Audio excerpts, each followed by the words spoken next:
Մայիսի 20-ին Իջևան քաղաքում անցկացվեց հանրային ակցիա «Պահպանենք Աղստև գետը» խորագրով, որը կազմակերպել էր քաղաքացիական երիտասարդական կենտրոն հասարակական կազմակերպությունը։ Այսօրվա միջոցառումը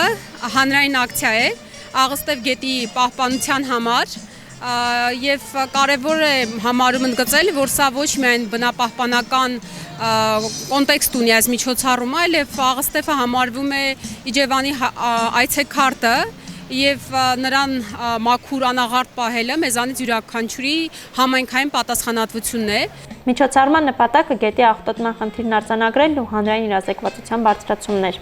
Աղստև գետը վերջին տարիներին լրջորեն աղտոտվել է կենցաղային եւ արդյունաբերական աղբով։ Գետի երկայնքով գործող տնտեսվարող սուբյեկտները, բնակիչները, ինչպես նաև չմաքրված կոյուղաջրերն ու թունաքիմիկատները շարունակում են խաթարել գետի բնական հավասարակշռությունն ու կենսաբազմազանությունը, հանրային առողջության համար ստեղծելով լուրջ սպառնալիքներ։ Աղստև գետի աղտոտվածությունը Իջևանի տարածքում արդեն առկա է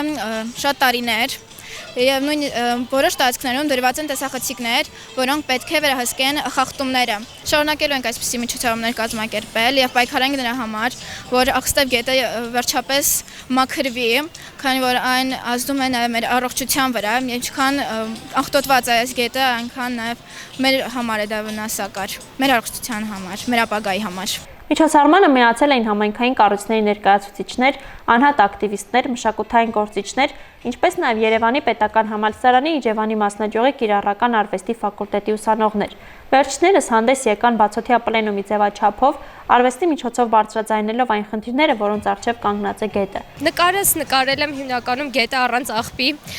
ծառերը շատ պայծառ, այնպես ինչպես որ ինքը կարող է լինել առանց աղբի, շատ գեղեցիկ, պայծառ, ու հիմնական նպատակս այն է, որ ցույց տալ, թե ինչքան գեղեցիկ կարող է լինել գետը առանց աղբի։ Միջոցառումն ուղեկցվել է Հատիկ բենդի կատարումներով, ստեղծելով ջերմ եւ ոգեշնչող մթնոլորտ։